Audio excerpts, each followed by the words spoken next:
Salam kerahiman. Hari ini kita ketemu lagi di 3 Oktober. Kita akan baca sama-sama dari diary nomor 223, itu doanya Suster Faustina, dan 224 keputusannya Suster Faustina. Kita siapkan diri kita semua ya untuk masuk ke dalam pertemuan pada hari ini. Dalam nama Bapa dan Putra dan Roh Kudus. Amin. Diary 223. Oh Hosti yang hidup, satu-satunya kekuatanku, sumber cinta dan kerahiman, rengkuhlah seluruh dunia, kuatkanlah jiwa-jiwa yang letih lesu. Oh, terberkatilah saat dan waktu ketika Yesus meninggalkan hatinya yang maha rahim bagi kita. 224. Menderita tanpa mengeluh, membawa penghiburan kepada orang lain, dan membenamkan penderitaan-penderitaanku sendiri dalam hati Yesus yang Maha Kudus. Aku akan menghabiskan semua waktu luangku di kaki sakramen Maha Kudus. Pada kaki Yesus, aku akan mencari terang, penghiburan, dan kekuatan. Tanpa henti aku akan mengungkapkan rasa syukurku kepada Allah karena kerahimannya yang besar kepadaku. Tak pernah aku akan melupakan karunia-karunia yang Ia berikan kepadaku, khususnya rahmat panggilan. Aku akan menyembunyikan diriku di antara para suster seperti bunga violet yang mungil di tengah-tengah bunga bakung. Aku ingin mekar bagi Tuhan dan Penciptaku. Aku ingin melupakan diriku sendiri, menghampakan diriku sepenuhnya demi jiwa-jiwa yang kekal. Inilah kesukaanku. 223. Oh Hosti yang hidup, satu-satunya kekuatanku. Jadi di awal dari pengajaran hari ini, Suster Faustina mau ingatkan kita bahwa Hosti yang hidup itu adalah satu-satunya kekuatan bagi dia. Nggak ada kekuatan lain. Karena Hosti yang hidup itu adalah tubuh Kristus sendiri yang dia terima. Suster Faustina mengandalkan Hosti yang hidup. Tubuh dan darah dari Tuhan kita Yesus Kristus. Kita juga sama ya. Sebelum masa COVID, ada yang rutin setiap hari pergi ke misa pagi, mengikuti perayaan Ekaristi dan juga menerima komuni. Apakah punya kekuatan iman, percaya bahwa memang Hosti Kudus itu adalah satu-satunya kekuatan? Ini menjadi satu refleksi buat kita semua ya. Kalau Suster Faustina, Hosti Kudus adalah satu-satunya kekuatan untuk dia. Atau pergi komuni atau pergi ke misa pagi setiap hari itu hanya rutinitas aja. Karena sudah berumur, bangunnya pagi, nggak tahu mau ngapa-ngapain di rumah, rumahnya dekat sama gereja, ya sudah, ikut misa aja. Atau alasan lainnya, saya mau datang ke gereja karena saya mau berdoa buat keluarga saya, buat anak cucu saya, buat mantu saya, dan seterusnya. Nggak salah ya. Kita berdoa untuk keluarga supaya sejahtera, supaya usahanya berhasil, supaya bahkan kalau kita dengar intensi misa ya, ada yang supaya lulus ujian, ada yang mau jual rumah, ada yang perkara di pengadilan supaya perkaranya beres, banyak hal. Dan memang itu sarana kita untuk mohon kekuatan dari Tuhan. Tapi apakah kita hanya datang sekedar minta? Apa persiapan kita? Apakah kita sungguh-sungguh sudah bersiap untuk ketemu Tuhan? Apakah kita sudah sungguh-sungguh memang Tuhan itu adalah sumber kekuatan kita?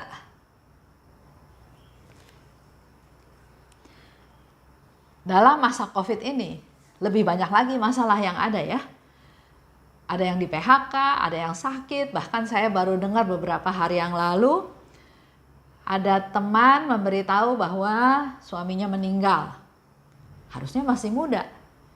Saya tanya kenapa meninggal? sakit jantung. Ada lagi yang memberi kabar bahwa suaminya harus masuk rumah sakit karena jatuh. Jadi banyak kejadian yang kita alami atau kita dengar dalam akhir-akhir ini ya. Juga dengar beberapa perusahaan ditutup karena melanggar PSBB. Jadi banyak sekali hal-hal yang kita alami. Nah, kembali lagi kepada kita semua. Kita datang menerima Hosti yang hidup, menerima Tuhan Yesus itu adalah sebagai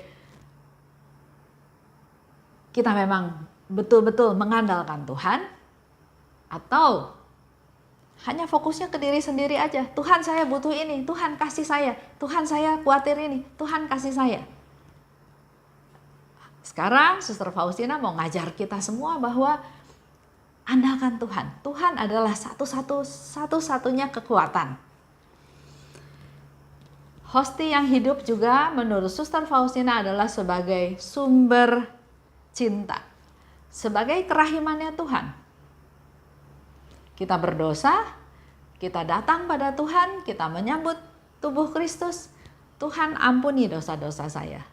Tuhan, layakan saya. Karena seperti Yesus juga pernah bilang, dengan kita sering menyambut komuni, dosa-dosa ringan itu dibereskan, dihapuskan dari dalam. Oh Hosti yang hidup, rengkuhlah seluruh dunia. Kuatkanlah jiwa-jiwa yang letih lesu. Coba bandingkan lagi dengan doa kita tadi. Kita fokusnya kepada keluarga kita, saya, anak saya, mantu saya, cucu saya, orang tua saya. Kalau Suster Faustina berdoa, justru rengkuhlah seluruh dunia. Kuatkanlah jiwa-jiwa yang letih lesu. Nggak perlu kita kenal kan jiwa-jiwa tersebut. Tapi pasti ada jiwa-jiwa yang letih lesu. Apalagi dalam masa COVID seperti ini. Yang sakit, kena corona. Memang di satu pihak jangan terlalu khawatir. Karena corona itu bukan sesuatu yang mematikan. Kalau kondisi badan kita sehat, sama seperti flu. Kita tenang, kita happy, kita makan vitamin, imunitas kita naik, kita sembuh. Tapi karena begitu banyak isu yang membuat orang jadi takut. Begitu kena corona bayangannya, wah pasti mati. Sama seperti orang kasih tahu sakit kanker, wah udah pasti mati. Padahal masih banyak yang survive, yang bisa hidup, malah jadi sehat karena penyakit-penyakit tersebut. Nah, Suster Faustina ngajak kita semua untuk berdoa buat mereka yang letih lesu. Yang merasa putus asa, yang tidak ada harapan, yang sakit, yang sendirian, yang terisolasi, yang banyak hal. Mari kita gunakan waktu kita untuk berdoa buat mereka-mereka semua yang butuh doa kita. Melalui Hosti yang hidup, melalui komuni kudus, melalui perayaan Ekaristi. Ini juga menjadi PR kita buat kita semua ya. Untuk peduli kepada orang lain. Contoh sederhana. Saya punya kios ya di salah satu mall. Sudah disewa selama 2 tahun.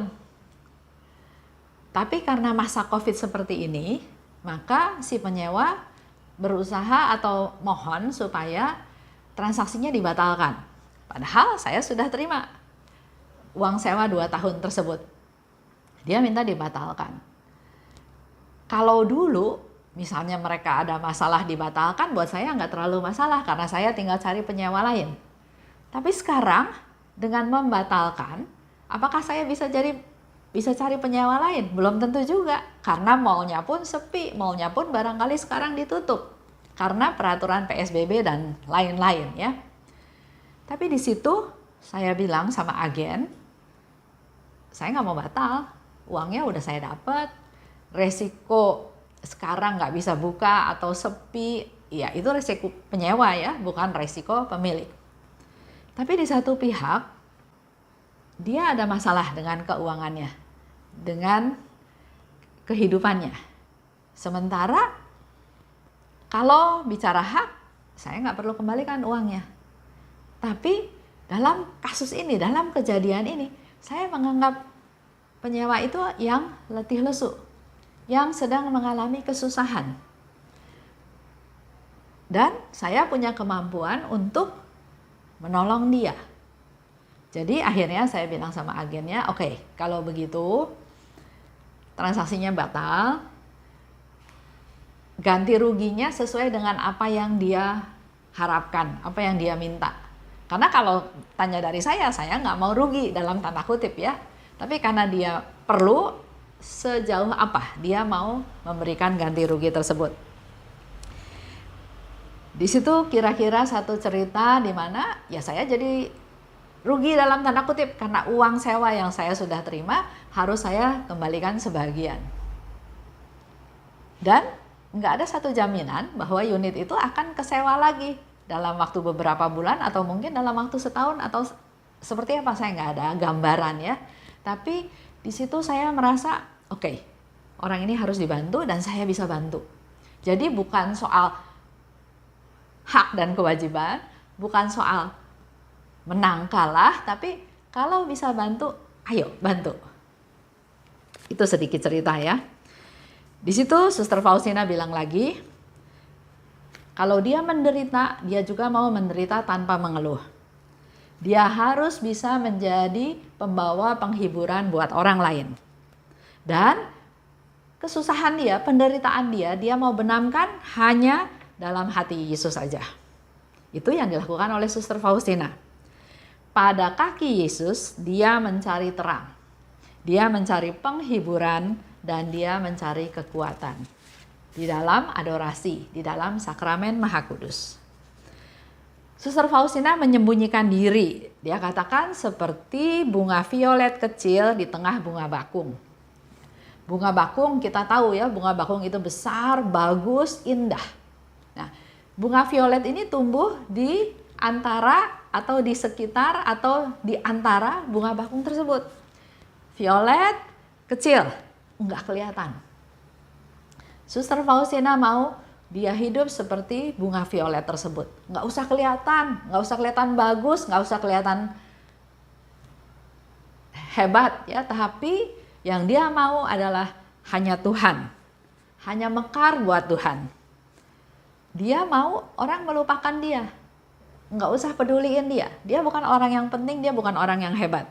Bahkan dia bilang, saya mau menghampakan diri demi jiwa-jiwa yang kekal. Dan itulah kesukaanku.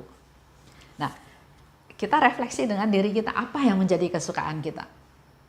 Masih hal-hal yang kelihatan? Hal-hal duniawi? Atau setelah beberapa bulan kita makin kenal lagi dengan Suster Faustina, mari kita meneladan hidupnya Suster Faustina. Hening, tersembunyi, tidak kelihatan, tidak pamer, bahkan dia mempersembahkan seluruh hidupnya untuk orang lain, untuk keselamatan jiwa-jiwa. Itu aja yang jadi bahan renungan kita hari ini. Kita tutup ya dengan doa. Dalam nama Bapa dan Putra dan Roh Kudus, amin. Allah Bapa yang maha baik, terima kasih Bapa atas rahmat dan belas kasih-Mu yang Kau berikan kepada kami. Dan pada hari ini kami juga kembali belajar dari Suster Faustina untuk menjadi orang yang rendah hati. Mau memberikan dirinya, waktunya, pikirannya, seluruh aktivitasnya, mati raganya menjadi silih untuk kepentingan jiwa-jiwa, untuk kepentingan jiwa-jiwa yang membutuhkan doa-doanya Suster Faustina untuk keselamatan mereka. Suster Faustina juga bukan orang yang ingin dikenal hebat, terkenal, besar, tapi dia ingin menjadi bunga violet kecil di antara bunga bakung yang hanya Engkau saja yang tahu ya Tuhan, yang mekar hanya untuk-Mu saja Tuhan. Oleh sebab itu kami juga mau belajar rendah hati. Kalau kami dalam hidup kami sehari-hari masih menyombongkan diri, tegur kami Tuhan, ampuni kami,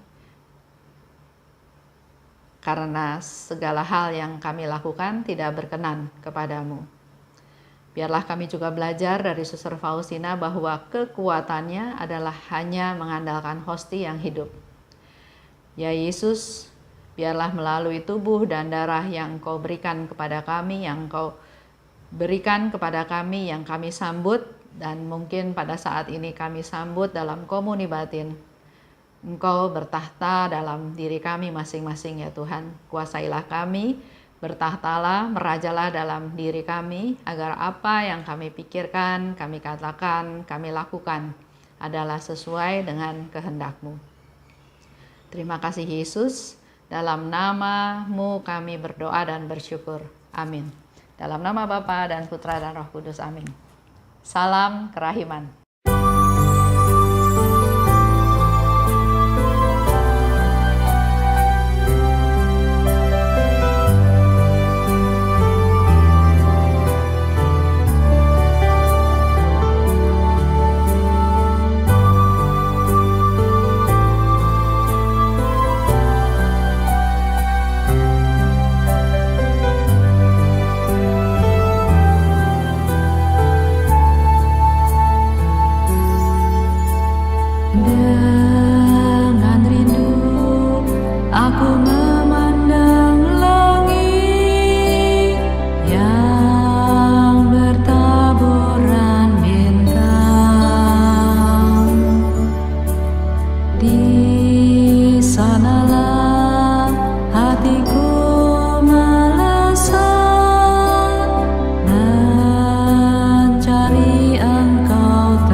agar jiwaku yang terbakar